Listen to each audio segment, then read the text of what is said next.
어제 뉴욕 맨해튼의 한 고층 건물에서 총기 난사가 발생해 4명이 숨졌습니다. 용의자는 과거 고등학교 미식축구 선수로 NFL에 불만을 품고 범행을 벌인 것으로 추정됐습니다. 참사 하루 만인 오늘 뉴욕 브롱크스 거리에서도 한 남성이 공기총을 들고 활보하다 경찰에 붙잡혔습니다. 캐시 호컬 뉴욕주지사는 연방 총기규제법 제정을 촉구했습니다. 마이애미 비치에서 캠프 요트와 바지선이 충돌해 어린이 2명이 숨지는 사고가 발생했습니다. 서부 대형 철도회사 유니언 퍼시픽이 동부의 노폭 서던 인수를 추진 중입니다. 합병이 성사되면 미전역을 잇는 대륙횡단 화물철도가 구축될 전망입니다. 할리우드 테슬라 다이너가 개장 일주일 만에 교통 혼잡과 소음 문제 등 각종 논란에 휩싸였습니다. 변호사요? 미 법조계가 인정한 탁월한 실력. 좋은 변호사 한 명쯤 알고 있어야 한다던데. 사상 최고의 교통사고 보상금 1,250만 불. 정말 중요한 건데. 초고액 승소는 지금도 계속됩니다. 그러니까 그냥 이름만 들어도 탁 믿음이 가면 좋겠어요. 교통사고 및 각종 상해. 리차드 호프만 법률그룹 323-782-8600. 여러분 안녕하십니까? 7월 29일 첫 소식입니다. 미국의 상호관세 유예 시한이 이틀 앞으로 다가온 가운데 구윤철 경제부총리가 워싱턴에 도착했습니다. 이재용 삼성 회장도 잠시 후 도착할 예정인데 투자카드를 조정한 것으로 알려진 한국협상단은 조선협력 등에 기대를 걸고 있습니다. 워싱턴에서 김재용 특파원입니다. 우리 시간으로 오늘 새벽 구윤철 경제부총리가 미국 워싱턴에 도착했습니다. 베센트 재무장관과 오는 31일 협상하기로 예정된 상태로 상호관세 유예 시한인 다음 달 1일을 앞두고 하는 말 그대로 벼랑 끝 승부입니다. 미국에서 관심이 있는 조선 등을 포함한 그런 어떤 한미 간의 경제적인 어떤 협력을 할 사업에 대해서는 잘 설명을 드리고, 구윤철 부총리는 우리 측의 집요한 설명으로 경제 협력에 대한 미국 측의 이해가 높아졌다면서도 세부 투자액과 관세율 목표 등에 대한 구체적 언급은 피했습니다. 협상단은 조선을 중심으로 한 협력 카드를 재조정했고 특히 대미 투자액도 당초 계획했던 1,000억 달러에서 대폭 인상한 것으로 전해졌습니다. 조선 협력의 큰 축인 한화그룹의 김동관 부회장에 이어 이재용 삼성전자 회장도 잠시 후 도착해 협상을 측면 지원할 것으로 보입니다. 조현 외교부 장관은 내일 합류합니다. 이런 가운데 러트닉 상무장관은 한국 측에 최선의 그리고 최종적인 협상안을 내놔야 한다고 압박한 것으로 알려졌습니다. 월스트리트 저널은 러트닉 장관이 스코틀랜드에서 김정관 산자부 장관과 여한구 통상본부장과 만난 자리에서 최종 제안을 제시할 땐 모든 것을 가져와야 한다고 말했다고 전했습니다. 당시 회담엔 제이미슨 그리어 미국 무역대표부 대표도 함께한 것으로 보이는데 러트닉 장관은 특히 유럽연합과 일본 등과 이미 협정을 체결한 상황에서 왜 한국과 새로운 협정이 필요한지 설득해야 한다고 강조했다고 이 신문은 보도했습니다. 결정권을 쥔 트럼프 대통령을 움직여야 한다는 겁니다. 러트닉 장관은 또 트럼프 대통령이 2주 안에 수입 의약품에 대한 관세 계획도 발표할 거라고 밝혔습니다. 미국이 관세 압박수를 반복하는 상황에서 정부와 재계까지 합류한 우리 협상팀이 국익을 지키는 선에서 협상을 마무리할 수 있을지 주목됩니다. 워싱턴에서 MBC 뉴스 김재용입니다. 막바지에 이른 한미 무역 협상의 가장 큰 쟁점 중 하나는 농축산물 시장 개방입니다. 한국 정부는 양보를 최소화하겠다고 했지만 미국의 압박이 거셉니다. 이경미 기자입니다. 당초 정부는 농축산물 개방은 반드시 지켜야 할 레드라인이라고 했지만 미국의 거센 압박에 한 발 물러섰습니다. 앞서 우리 정부가 옥수수 등 연료용 농산물 수입 확대 등을 제시하자 돌아온 건 미국의 일방적인 회담 취소였습니다. 농축산물에 대한 요구가 있는 것도 사실입니다만 가능한 국내 산업 보호를 위해서 양보의 폭을 최소화하기 위해서 노력. 미국은 쌀 수입과 30개월령 이상 소고기 시장 개방을 요구하고 있는 것으로 알려졌습니다. 앞서 관세 협상을 마친 국가들도 미국이 요구하는 농축산물 개방을 일정 부분 수용했습니다. 일본은 쌀 수입을 늘리겠다고 약속했고 호주는 소고기를 전면 개방하기로 했습니다. 정부는 양보를 최소화하겠다고 밝혔지만 농민들은 거세게 반발합니다. 철강과 자동차 등 주요 수출 품목 관세 인하를 위해 농축산업이 희생양이 됐다고 성토했습니다. 식량 안보를 무너뜨리는 이번 추가 수입 개방에 축산 관련 단체는 강력히 반대 입장을 표명합니다. 과거 FTA 체결 당시 정부는 농축산업 지원 대책을 마련해 농민들을 설득했습니다. 이번에는 미국이 정한 시한에 협상이 쫓기고 있어 대책을 마련할 시간도 빠듯한 상황. 농식품부는 시장에서 남는 쌀을 매입하는 양곡관리법 개정으로 농가를 설득하고 협상 결과에 따라 품목별 대책을 마련한다는 계획입니다. 이번에 어떤 그 계기를 통해 가지고 정부는 중장기적으로 확산할 수 있는 어떤 그런 중장기적인 어떤 농업 정책이 마련되었습니다. 농민단체들은 경영난에 빠진 농가를 위해 피해 보전 직불금 등 실질적인 보상 대책을 요구하고 있습니다. MBC 뉴스 이경미입니다. 미국과 중국이 상호 관세 인하 조치를 90일 연장하기로 잠정 합의했습니다. 트럼프 대통령은 중국과의 협상이 잘 됐다면서 올해 안에 시진핑 중국 국가주석과 만날 수도 있다는 뜻을 내비쳤습니다. LA에서 박윤수 특파원입니다. 이틀 동안 스웨덴 스톡홀름에서 고위급 무역 협상을 벌인 미국과 중국이 관세 인하 조치를 90일간 추가 연장하기로 잠정 합의했습니다. 두 나라는 지난 5월 각자 수입품의 24%의 관세를 적용하는 조치를 3개월 동안 유예했는데 이 조치는 다음 달 11일 종료 예정이었습니다. 하지만 양국 정상이 최종 승인하면 미중 관세 전쟁은 오는 11월까지 휴전에 돌입하게 됩니다. 根据中美双方的共识，双方将继续推动美方已暂停的对等关税24%部分。 미국을 상대로 가장 큰 무역 흑자를 내고 있는 중국은 고율 관세 적용 시점을 미룰 수 있다는 점에서 전 세계와 무역 협상을 진행 중인 미국은 3개월 동안 협상 시간을 벌 수 있다는 점에서 양국 간 이해가 맞아떨어졌다는 분석입니다. 스콧 베센트 미국 재무장관은 이번 협상을 건설적이었다고 평가했습니다. 다만 중국이 경제 제재를 받고 있는 국가들과 교역하는 문제를 거론하며 향후 협상이 순탄치만은 않을 것임을 예고했습니다. We expressed our concern for their purchases of sanctioned Iranian oil, which they buy about 90%. 스코틀랜드 방문을 마치고 귀국길에 오른 도널드 트럼프 미국 대통령은 전용기에서 이번 협상을 매우 좋은 회담이라고 평가했습니다. 또 자신과 시진핑 중국 국가주석이 서로 만나고 싶어 한다면서 시 주석과 올해 안에 만날 것으로 생각한다고 말했습니다. 로스앤젤레스에서 MBC 뉴스 박윤수입니다. 미국 소비자들이 화장지와 세탁세제 등 생활용품 가격 인상에 직면할 것으로 보입니다. 타이드와 샤민 등을 제조하는 생활용품 대기업 P&G, 프록터앤갬블은 트럼프 행정부의 관세 여파로 향후 1년간 10억 달러에 달하는 손실이 예상된다며 가격 인상을 예고했습니다.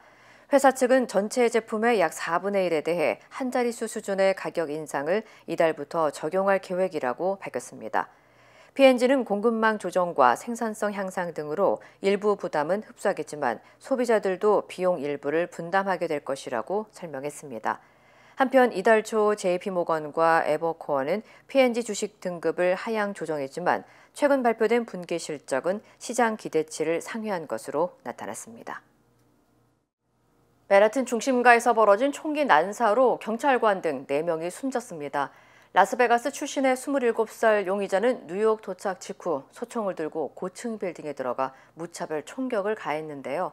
경찰은 NFL 본사를 겨냥한 계획 범죄의 가능성을 수사 중이며 용의자는 자신의 뇌질환을 미식축구 때문이라며 불만을 남기고 스스로 목숨을 끊었습니다. 이호정 기자의 보도입니다. 뉴욕 맨해튼 중심가의 한 고층 건물입니다. 사람들이 겁에 질린 듯 머리 위로 손을 올리며 빠르게 건물을 빠져나옵니다. 어제 오후 6시 30분쯤 이곳에서 총기 난사 사건이 발생했습니다. 용의자는 27살 라스베가스 출신의 셰인 데본 타무라. 타무라는 며칠 전 차량으로 대륙을 횡단해 뉴욕에 도착했고 범행은 도착 불과 몇 시간 만에 벌어졌습니다. The initial investigation shows that Mr. Tamura's vehicle traveled cross country through Colorado on July 26th, then Nebraska and Iowa on July 27th, and then in Columbia, New Jersey as recently as 4:24 p.m. today. The vehicle entered New York City shortly thereafter. 타깃 건물 인근에 차량을 주차한 그는 소총을 들고 블랙스톤, KPMG 아일랜드 통영사관 등이 입주한 건물로 들어가 무차별적으로 총기를 난사했습니다. 결국 뉴욕 경찰관 1명을 비롯해 건물 보안 요원과 블랙스톤 고위 임원 등 총 4명이 목숨을 잃었습니다. The building security camera footage shows the shooter enter the lobby, turn right, and immediately open fire on an NYPD officer. He then shoots a woman who took cover behind a pillar and proceeds through the lobby, spraying it with gunfire. He goes up to the 33rd floor, which is route and management, and begins to walk the floor, firing rounds as he traveled. 당시 총격 소리에 건물에 있던 직원들은 황급히 문을 막는 등 혼란스러웠던 상황도 전해졌습니다.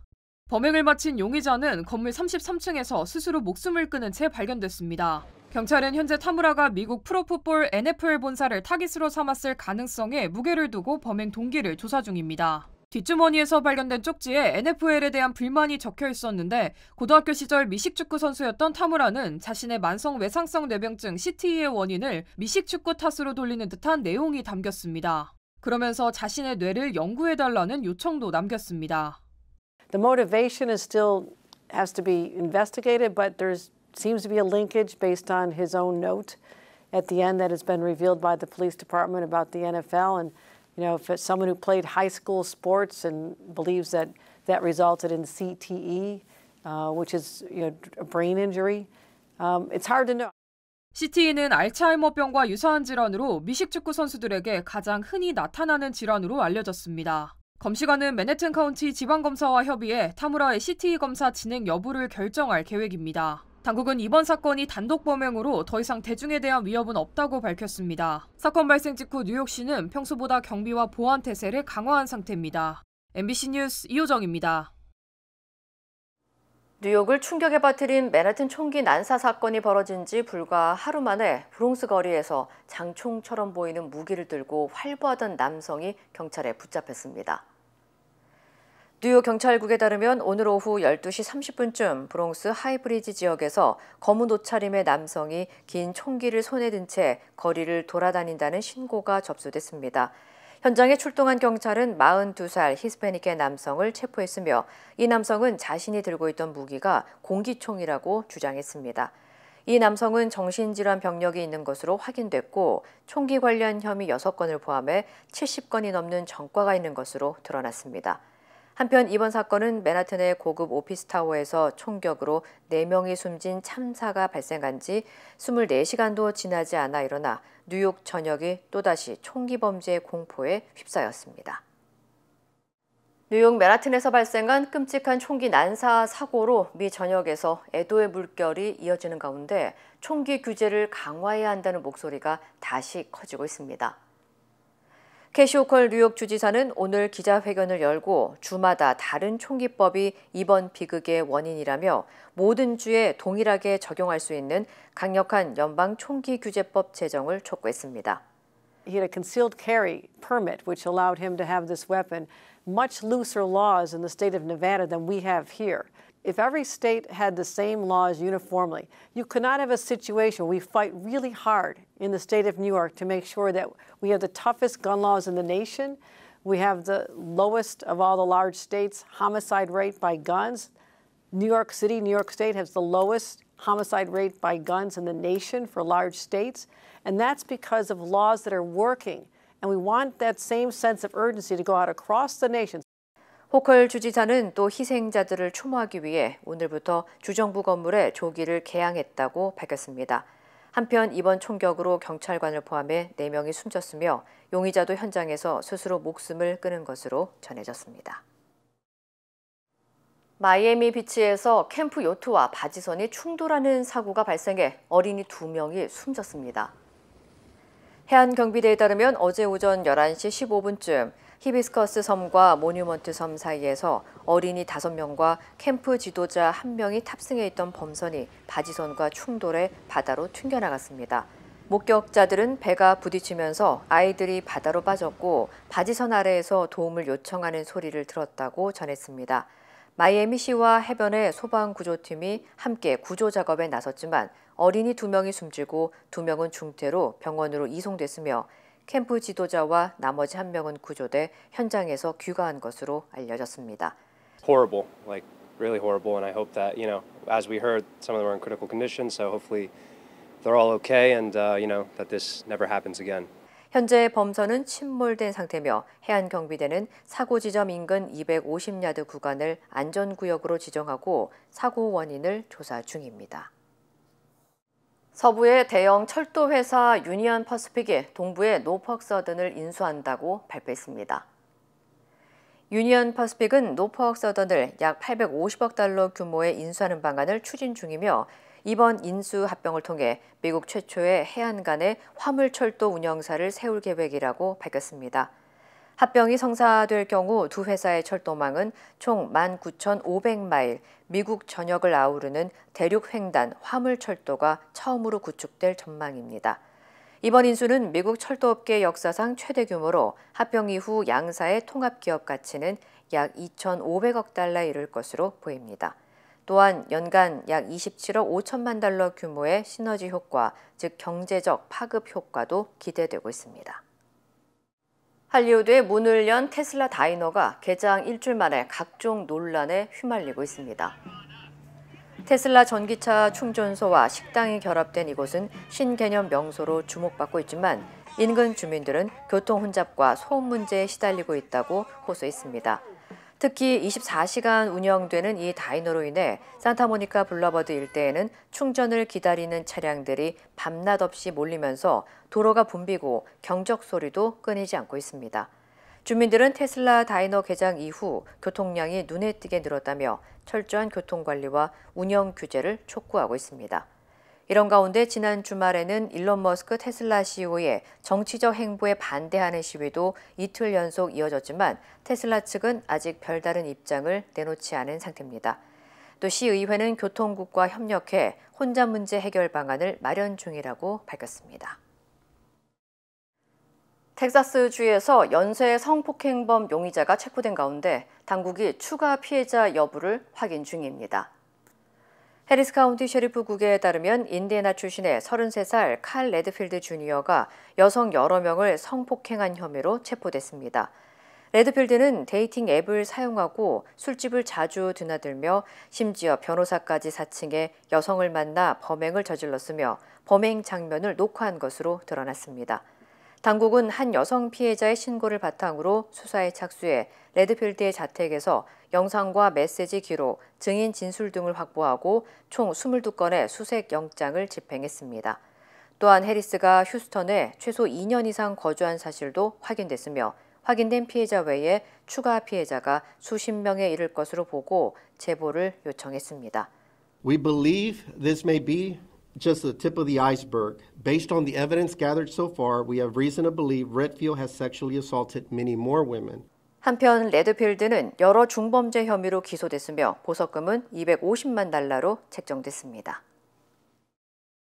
캘리포니아 남부 지역 일부 도시에서 전기 자전거 단속이 강화됩니다. 웨스트레이크 빌리지시는 지난 9일 모든 인도와 공원, 산책로, 그리고 배수지에서 전기 자전거나 스쿠터, 오토바이를 포함한 레저용 전기이동 장치 운행을 금지하는 조례를 만장일치로 통과시켰습니다. 다만 도심 내 도로에서의 주행은 계속 허용되며 전기 휠체어 등 장애인법에 따라 인정되는 이동 장치는 해당되지 않습니다. 첫 번째 위반 시 $100의 벌금이 부과되며 최대 $500까지 벌금이 늘어나고 네 번째 위반부터는 경범죄로 기소될 수 있습니다. 이번 조례는 최근 캘리포니아 남부 지역에서 전기 자전거와 스쿠터가 보행자 공간을 침해하고 각종 안전 문제가 제기되면서 마련됐습니다. 현재 헐모사 비치와 오렌지 카운티 샌클레멘트의 시도 위반 사항에 대한 벌금 부과와 규정을 제한하는 자체 계획을 수립 중입니다. 독일의 바이애슬론 여제 라우라 달마이어가 파키스탄에서 등반 중 조난돼 생사가 확인되지 않고 있습니다. 관련 소식 전해드립니다. 2018 평창 올림픽 금 동메달과 세계 선수권 5관왕에 빛나는 독일의 바이애슬론 여제 라우라 달마이어가 파키스탄에서 등반 중 조난돼 생사가 확인되지 않고 있습니다. 소속사에 따르면 달마이어는 카라코룸 산맥 라일라봉 해발 5,700m 지점에서 낙석 사고를 당한 뒤 구조 요청이 이루어졌는데요. 현지 시간 29일 오전 헬기가 현장에 도착했지만 오후에 해가 지면서 구조 작업은 중단됐습니다. 소속사는 현재 낙석 위험이 계속되며 구조대 접근이 어렵고 헬기 정찰에서도 중상을 입은 정황은 포착됐지만 생존 신호는 확인되지 않았다고 전했습니다. 파키스탄 당국은 오늘 오전 수색을 재개할 계획입니다. 미주리주 공화당 조시 홀리 상원의원이 관세로 인한 가계 부담을 줄여주기 위해 관세 환급금을 주자는 내용의 법안을 발의했습니다. 관세 수입 일부를 국민에게 직접 환급하자는 건데요. 환급액은 최소 $600, 약 83만 원 수준으로 관세 수입이 예상보다 많을 경우 더 늘어날 수도 있고요. 홀리 의원은 미국인들은 가계저축과 생계를 파괴한 바이든 전 미국 대통령 정책으로 인해 세금 환급을 받을 자격이 있다며 관세는 미국 경제에 되돌아오는 부의 일부라고 강조했습니다. 하지만 일각에선 환급금의 지급이 연방정부의 재정적자 악화는 물론 물가 상승 요인이 될 수 있다고 지적했습니다. 도널드 트럼프 미국 대통령이 스코틀랜드 자신의 골프장에서 라운딩을 즐기는 동안 뒤따르는 검은색 방탄 차량이 눈길을 끕니다. 언론은 이를 골프 포스 1이라고 부르며 트럼프를 밀착 경호하기 위해 처음 공개된 방탄 골프장 차량이라고 전했는데요. 전문가들은 이 차량이 다목적 차량 폴라리스 레인저 XP를 개조한 것으로 보이고 앞유리와 측면에 방탄 기능이 탑재돼 있다고 분석했습니다. 트럼프는 지난해 당선 전 골프장에서 실제 암살 위협을 받은 바 있어 이번 차량 배치가 주목받고 있습니다. 지금까지 이 시각 세계였습니다. 이어지고 있다. 내 손에서 가능성으로 이어지고 있다. 가능성이 도전으로 이어지고 있다. 도전이 성공으로. 패시비의 능력이 나의 능력으로. 내가 만난 새로운 능력. 패시빌리티 패시비뱅크. 우리는 세대도 다르고 신념과 생각도 다르지만 한 가지는 같습니다. 우리는 모두 이곳 미국에서 함께 살아가는 한인입니다. 함께 울고 함께 웃으며 서로를 아끼는 따뜻한 공동체. MJ보험은 한인들의 힘을 믿습니다. 언제나 한인 사회와 함께하는 MJ보험. 김건희 국정농단 특검이 김건희 씨의 오빠 장모 자택에서 나토 순방 당시 착용했던 걸로 알려진 목걸이를 확보했습니다. 이우환 화백의 작품 그리고 거액의 현금까지 있었습니다. 윤상문 기자입니다. 지난 금요일 양평 공흥지구 개발 특혜 의혹을 수사하기 위해 김건희 여사의 오빠 김진우 씨의 장모집을 압수수색하던 특검이 고가품으로 보이는 목걸이를 발견했습니다. 김 여사가 나토 순방 당시 착용했다고 알려진 반클리프 아펠 제품으로 추정되는 목걸이였습니다. 이뿐만이 아니었습니다. 세계적 화가인 이우환 화백이 그린 것으로 보이는 미술 작품과 고가의 다른 장신구, 거액의 현금 다발이 담긴 가방까지 추가로 발견된 것으로 확인됐습니다. 이 화백의 그림은 프롬포인트 연작 시리즈 중 하나인 것으로 알려졌습니다. 문제의 목걸이와 그림, 현금 등은 김 씨와 김 씨 부인이 가져다 놨고 일부 물품은 장모도 자기 집에 맡겨놨는지 몰랐던 것으로 전해졌습니다. 특검은 곧바로 추가 압수수색 영장을 발부받아 이 같은 고가품들을 모두 확보했습니다. 김 여사가 착용했던 목걸이나 고가의 미술품 등을 왜 김 여사의 집이나 오빠의 집이 아닌 장모의 집에 보관했는지, 다른 사람이 김 여사 측에 대가를 바라고 건넨 것은 아닌지 확인하기 위해서입니다. 오빠 김진우 씨도 조사했습니다. 김 여사 목걸이가 왜 장모님 댁에서 나왔는지 한 말씀만 부탁드릴게요. 김 여사 측은 논란이 된 반클리프 아펠 목걸이 자체가 정품이 아니라 모조품이고 지인에게 선물을 했다가 다시 빌려서 착용을 한 거라는 입장입니다. 이번에 발견된 다른 고가품들에 대해서는 아직 입장을 밝히지 않았습니다. 특검은 김 여사가 특검 수사를 앞두고 자신이 갖고 있던 고가품들을 숨기거나 모조품으로 바꿔둔 것은 아닌지 확인하고 있습니다. MBC 뉴스 윤상문입니다. 윤석열 전 대통령이 비상계엄 명분을 만들기 위해 북한에 무인기를 보내 도발을 유도했다는 의혹과 관련해 드론 사령부가 지난해 드론 작전을 공모한 걸로 확인됐습니다. 정찰 드론에 카메라 대신 대북 전단을 달아 살포하자는 제안이 채택됐는데 드론사가 이 작전을 논의한 건 다름 아닌 당시 김용현 경호처장이었습니다. 변윤재 기자입니다. 지난해 1월 15일 드론 작전 사령부가 자체 공모전을 열었습니다. 주제는 예측 불가하고 치명적인 소형 정찰 드론 전술 운용 아이디어 공모. 드론 사령부 산하 전체 군인을 대상으로 무인기를 이용한 다양한 작전 계획을 모아 활용하겠다는 의도였습니다. MBC 취재 결과 그중 3개의 제안이 수상작으로 뽑혔습니다. 무인기에 페인트를 담아 평양의 김일성, 김정일 동상에 뿌리자거나 무인기에 확성기를 달고 평양 상공에서 K-팝을 틀자는 거였습니다. 그리고 또 하나의 수상작이 바로 정찰 드론으로 삐라, 즉 대북 전단을 뿌리자는 제안이었습니다. 공모전 직후 드론사는 곧장 대북 전단 살포를 위한 준비에 들어간 것으로 파악됐습니다. 2월 2일 드론 사령부는 3D 프린터 도입을 위한 보안 검토를 지시했습니다. 정찰용 무인기에 카메라 대신 부착할 대북 전단통을 만들기 위해서였습니다. 4월 10일 보안 검토가 마무리됐고 6월 26일 3D 프린터가 드론사에 반입됐습니다. 7월 18일엔 내부 승인까지 끝내고 3D 프린터를 본격 사용하기 시작한 걸로 확인됐습니다. 특검팀은 이 즈음에 윤석열 대통령의 최측근인 김용현 경호처장이 김용대 드론작전 사령관을 수차례 만나 무인기 작전을 논의했다는 진술을 확보한 걸로 전해졌습니다. 김 사령관이 무인기를 개조해 대북 심리전단 작전을 펼치는 방법을 검토 중이라고 하자 김용현 당시 경호처장은 잘 해보라는 취지로 동의한 걸로 알려졌습니다. 북한은 그해 10월 평양에서 우리 군의 무인기를 발견했다고 공개했습니다. 전단살포라는 아이디어를 각인시켰고 용산과 드론사가 공동으로 법 절차를 무시하고 무리한 작전을 준비했던 게 아닌가. 합동참모본부는 드론사 공모전의 이유와 무인기 침투 작전 등을 묻는 MBC의 질문에 아무 입장을 밝히지 않았습니다. MBC 뉴스 변윤재입니다. 윤석열 전 대통령이 또 특검 출석을 거부했습니다. 내란 특검뿐 아니라 어제 김건희 국정농단 특검의 출석 요구에도 응하지 않은 건데요. 특검은 오늘도 윤 전 대통령이 출석하지 않으면 체포영장을 청구할 계획이라며 영장 발부 시 특검팀 검사가 직접 구치소에 찾아가 윤 전 대통령을 데려오겠다는 방침을 밝혔습니다. 김지성 기자입니다. 윤석열 전 대통령이 어제 오전 10시까지 나와 조사를 받으라는 김건희 국정농단 특검의 요구에 결국 응하지 않았습니다.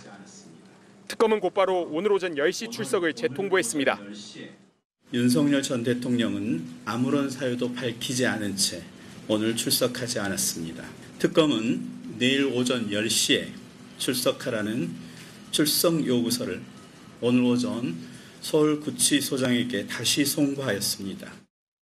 윤 전 대통령은 재구속된 뒤 지난 18일 서울중앙지법에서 열린 구속적부심 신문에만 직접 출석하고 내란 사건 재판이나 내란 특검의 조사에 모두 불출석해왔습니다.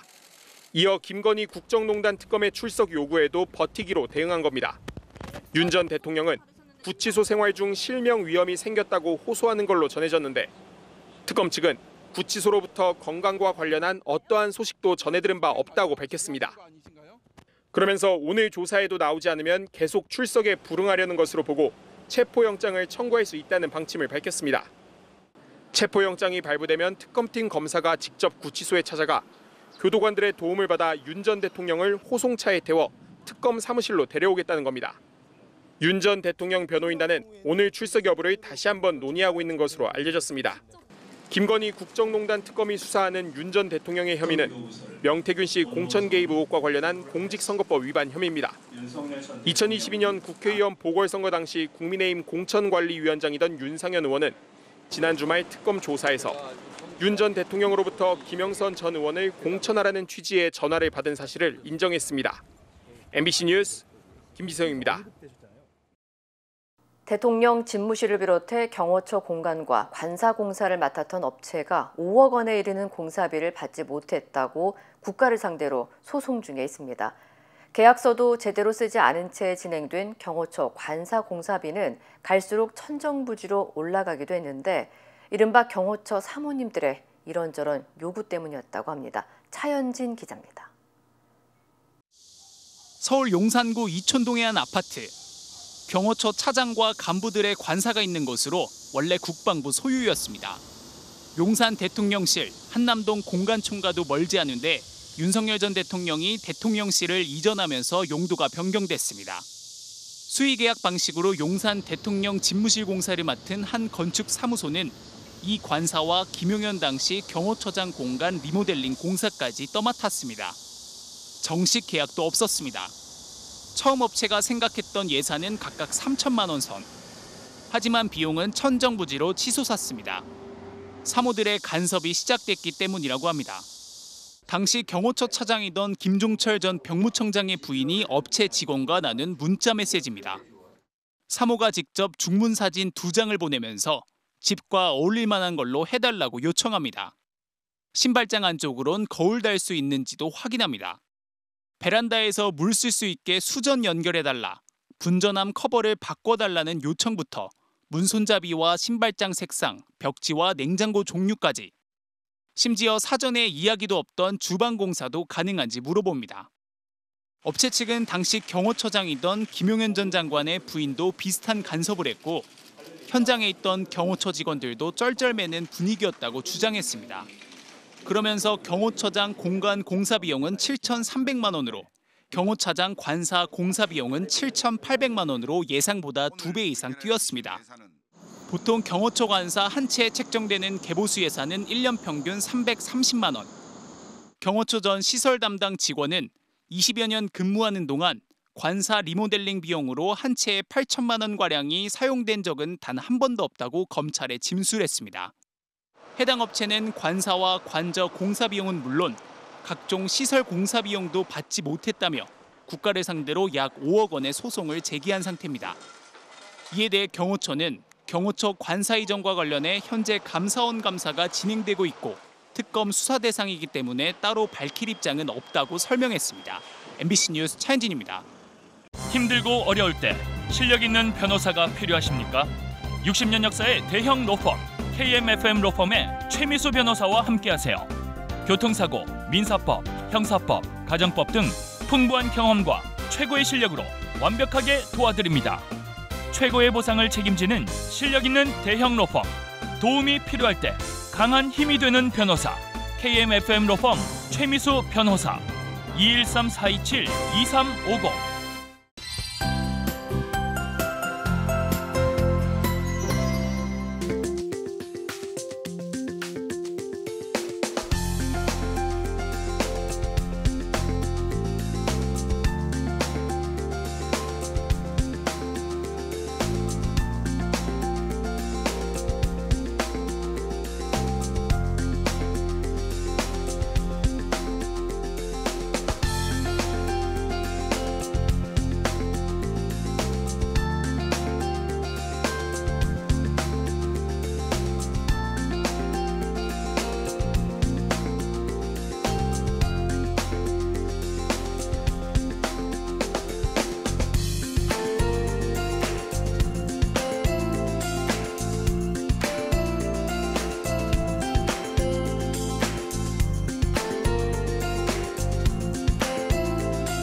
이상으로 7월 29일 화요일 뉴스를 마칩니다. 시청해주신 여러분 고맙습니다.